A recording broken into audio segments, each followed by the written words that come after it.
Méhès Summer. Contes et légendes de l'Inde ancienne.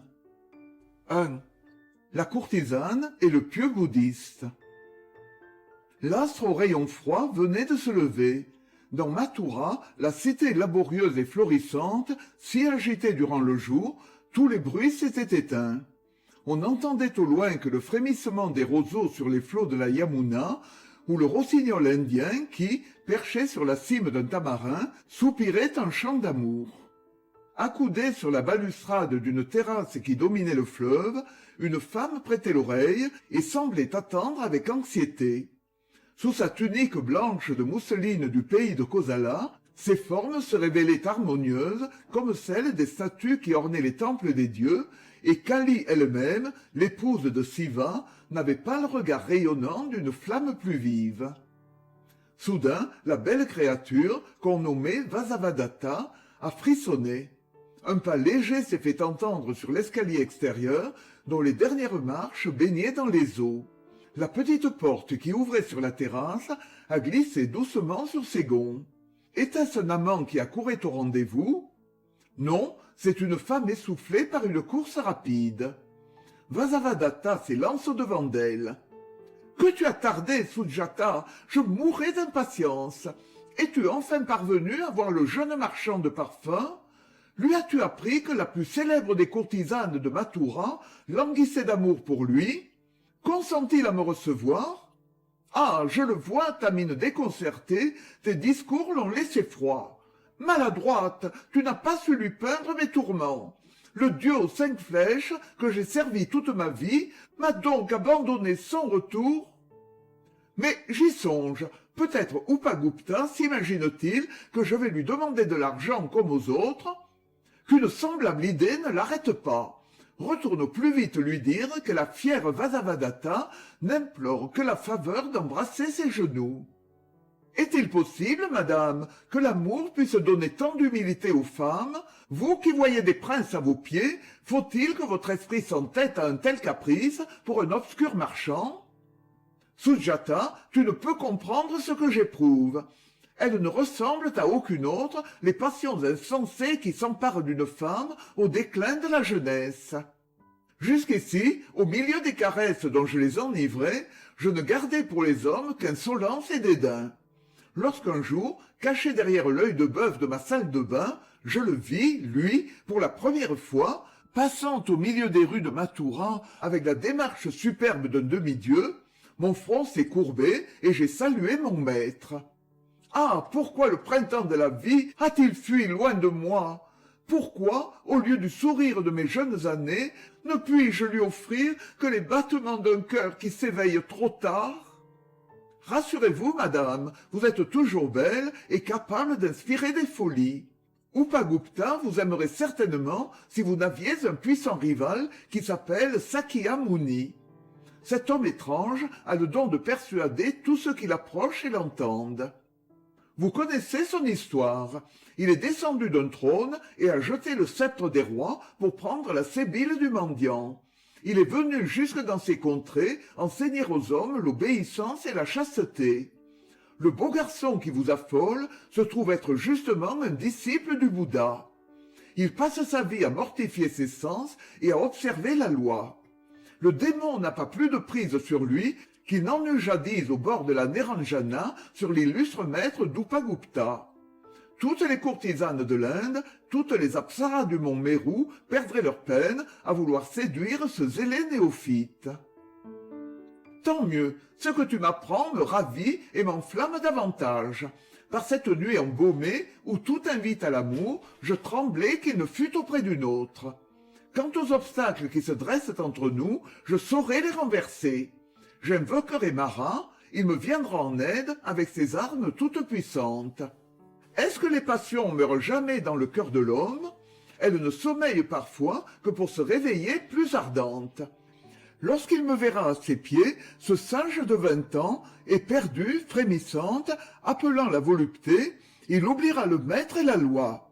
Si la pénitence n'a pas usé tout le sang de ses veines, s'il y a encore des artères qui battent sous cette chair mortifiée, L'aiguillon émoussé reprendra toute sa force et il succombera entre les bras de la courtisane victorieuse. Sujata, tu m'entends, tu retourneras dès demain chez Upagupta. La suivante secoua la tête. Hélas, il me chassera cette fois avec dédain. Voilà tout ce que nous obtiendrons. N'importe, j'irai. En effet, dès le matin, Sujata entra dans la chambre où sa maîtresse avait en vain appelé le sommeil. « Je l'ai vu, s'écria-t-elle, et j'ai de nouveau plaidé votre cause. Le jeune homme m'a écouté jusqu'au bout sans émotion, sans colère, et n'a laissé échapper que cette seule parole. Ma sœur dit à Vasavadatta qu'il n'est pas temps encore pour elle de me voir. » La courtisane tressaillit. Cette phrase mystérieuse ne renfermait-elle pas une vague promesse pour l'avenir? Sous l'empire d'une idée fixe, les femmes poursuivent la plus faible chance d'espoir. Vasavadatta redoubla d'efforts. Elle étonna Mathura par un luxe insensé, demandant à tous les coins de l'Inde parfums, bijoux, étoffes précieuses. Lorsqu'elle se montrait le soir à son balcon, étincelante de parure, elle faisait l'admiration de tous les passants, mais celui dont elle guettait la venue ne la regardait pas. Les nuppuras d'or, enrichis de perles de Golgonde, s'agitaient vainement autour de sa jambe divine. L'œil doux et grave du jeune dévot glissait indifférent sur la folle pécheresse qui s'évertuait à lui plaire. Le démon n'avait pas l'avantage dans cette lutte, et si le Bouddha n'eût été en ce moment à Kapilavastu, sa ville natale, il aurait applaudi à la résistance héroïque de son disciple. Dévoré par une passion violente, Vasavadatta avait gardé un amant qui l'entretenait magnifiquement. Faut-il s'en étonner? Elle savait, avec une fausseté courageuse, dont certaines femmes ont le secret, essuyer les larmes que l'amour déçu avait mises dans les yeux et prodiguer par habitude les baisers que son cœur désavouait. Le caractère distinctif des courtisanes de l'Inde ancienne semble avoir été une cupidité sans bornes. Peut-être n'est-ce pas un signe bien particulier à l'époque ni au pays. Les auteurs indiens sont unanimes à reconnaître que plus la courtisane était intelligente, plus elle était perverse. Talent hors ligne, instruction supérieure, elle dirigeait tout vers un seul et unique but, acquérir des trésors. Elle se targuait de servir le dieu de l'amour. En réalité, c'était plutôt le dieu des richesses dont elle était l'esclave. L'amant de Vasavadatta avait pour père un chef d'artisan, nous dirions aujourd'hui un industriel, qui employait de nombreux ouvriers. Le fils, un oisif élégant, jetait par les fenêtres l'argent que le père avait péniblement amassé. Cela se voit aussi ailleurs que dans l'Inde ancienne. Le jeune homme, très fier d'avoir pour maîtresse une courtisane à la mode, était venu s'établir chez Vasavadatta, et la vanité, si puissante en pareilles circonstances, avait cimenté une liaison qui durait depuis quelque temps. Sur ces entrefaites, il arriva dans la ville en marchant du nord de l'Inde.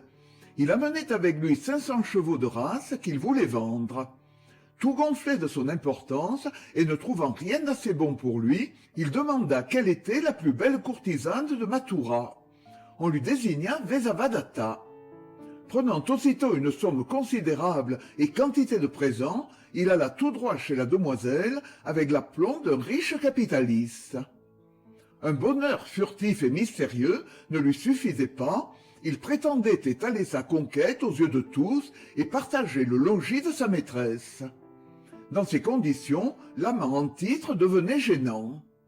Vasavadatta perdit la tête. Manquer une telle aubaine, refuser la pluie d'or qui tombait sur sa maison pour un sot qu'il excédait depuis longtemps, que faire? Le jeune homme n'accepterait pas une séparation à l'amiable et ne céderait jamais de bon gré sa place à un rival. À force de chercher, Vasavadatta s'avisa d'une solution qui n'avait rien de conciliant. Fut-elle seulement complice d'un crime, ou se chargea-t-elle d'égorger, la nuit, le pauvre garçon qui reposait sans défiance auprès d'elle? Nous voudrions croire que celle qui aimait le sage Upagupta n'oublia pas à ce point les principes élémentaires de la loi naturelle, mais c'est seulement dans nos drames contemporains qu'on voit l'amour réhabiliter les courtisanes. Ne gardent-elles pas toujours leurs mauvais instincts? Le fruit rongé par un ver malfaisant peut-il redevenir sain et pur? La victime fut, sans plus de cérémonie, enterrée sous un morceau d'ordure, et le marchand peu scrupuleux s'installa paisiblement dans la maison. En comptant sur l'impunité, les coupables s'étaient bercés d'une illusion. Grâce à des serviteurs mécontents, le meurtre fut découvert et dénoncé par une famille éplorée qui avait beaucoup de crédit.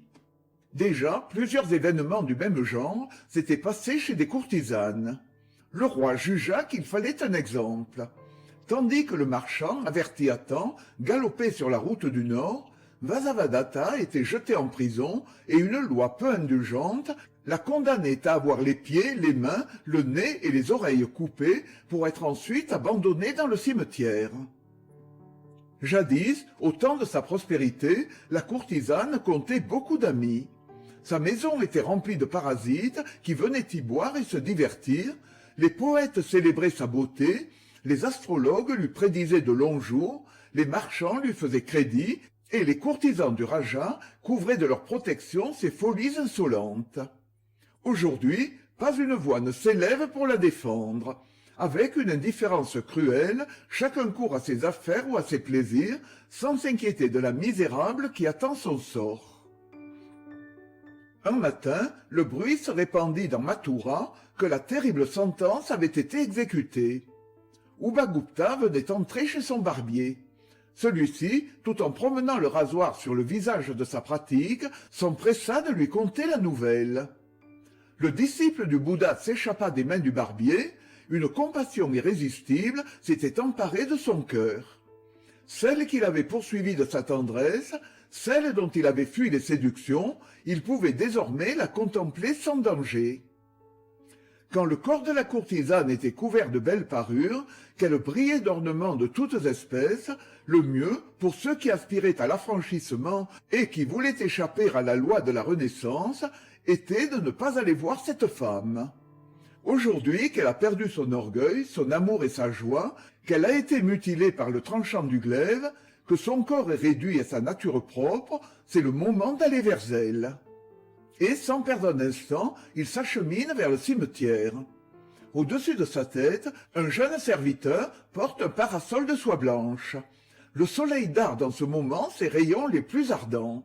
Chacun est rentré dans sa maison, les animaux eux-mêmes, accablés par la chaleur, n'ont plus la force de se mouvoir. Ubagupta marche à grands pas, il a hâte d'arriver. Comme l'amour, la charité a des ailes. Le voici enfin parvenu au champ qui abrite les cendres des morts. Pas un arbre n'y répand son ombre bienfaisante, une lumière implacable y aveugle les yeux, et la poussière s'y élève en tourbillons suffocants. Ni herbe ni ronces ne croissent entre les pierres desséchées, les feux du soleil ont tout calmé. C'est dans cet enclos maudit qu'a eu lieu l'exécution. Là, gît à terre, au milieu d'une boue sanglante, celle qui fut la belle Vasavadatta. Ô vanité! Ils sont épars autour d'elle, les membres charmants, sur lesquels se sont posées tant de lèvres amoureuses. Les dieux n'ont pas encore eu pitié de la courtisane, la vie ne l'a pas abandonnée. Ce corps mutilé tressaille parfois sous l'étreinte d'une douleur inouïe. Il faut que Sujata, la fidèle suivante, chasse les corbeaux qui tournoient dans les airs, réclamant déjà cette chair qui s'obstine à palpiter. Tout à coup, Sujata pousse un cri de surprise. Au milieu du champ solitaire, elle vient d'apercevoir deux hommes qui s'avancent rapidement. « Oh, madame, mes regards ne m'abusent pas. Voici le jeune marchand vers lequel vous m'avez envoyé plusieurs fois. Après s'être tant fait prier, il choisit un étrange moment pour vous rendre visite. » La présence d'Ubagupta n'avait pas besoin d'être signalée. Affaiblis par la souffrance, les yeux d'une femme savent encore distinguer l'homme aimé. Par un effort suprême de cette coquetterie qui survit à tout, l'infortunée s'est redressée. Elle ordonne à sa servante de cacher sous un morceau de toile les membres qui sont épars sur le sol. Elle veut épargner à Upagupta l'horreur d'un pareil spectacle. Enfin, il est là, debout devant elle, celui dont elle a tant désiré la visite. Était-ce ainsi qu'elle avait rêvé cette première entrevue? « Ah ! dit-elle d'une voix brisée. Quand mon corps était fait pour le plaisir, qu'il était doux comme la fleur de lotus et orné de parures magnifiques, ingrat, tu m'as fui, tu m'as dédaigné. Aujourd'hui, pourquoi viens-tu contempler ce corps que n'habite plus ni la joie ni la beauté et qui n'inspire que l'épouvante? Ma sœur, je ne suis pas venu naguère auprès de toi, attiré par l'amour du plaisir. C'est à l'heure où chacun t'abandonne que je viens t'apprendre la véritable nature des jouissances de l'homme. Tu croyais m'aimer. Pauvre insensé, te connaissais-tu toi-même? Qu'est-ce que les voluptés, les richesses et tous les biens que poursuit éperdument notre chair périssable? En dehors de la délivrance finale, il n'y a, sache-le bien, que vanité et mensonge. Quand tu passais, triomphante, admirée de tous, je détournais la tête avec tristesse. Sous ta beauté, j'apercevais la corruption, sous ta peau satinée, je voyais les vers circuler et le temps détruire ce que les fous adoraient. Aujourd'hui, renversé à terre dans le sang et la boue, souillé, mutilé, tu m'apparais à moi transfiguré. Tes souffrances t'ont purifié, tu as mérité la faveur du Bouddha. Ne crains rien, il n'y a de ténèbres que le péché. La mort, c'est la porte de la délivrance. En écoutant ce langage, la face contractée de la mourante a rayonné d'une joie indicible. Les liens terrestres vont se briser, les dernières gouttes de sang s'échappent par les plaies béantes. Ce débris humain semble un instant s'être ranimé au souffle de l'esprit. La lumière céleste jaillit devant ses yeux qu'obscurcissent déjà les ombres de l'agonie. Bénis soient les bourreaux de Vasavadatta qui lui ont laissé des lèvres pour murmurer un acte de foi. La main du jeune sage se penche sur le front de la pécheresse. Cette voix qui a refusé à la courtisane les paroles d'une tendresse banale la soutient et la console.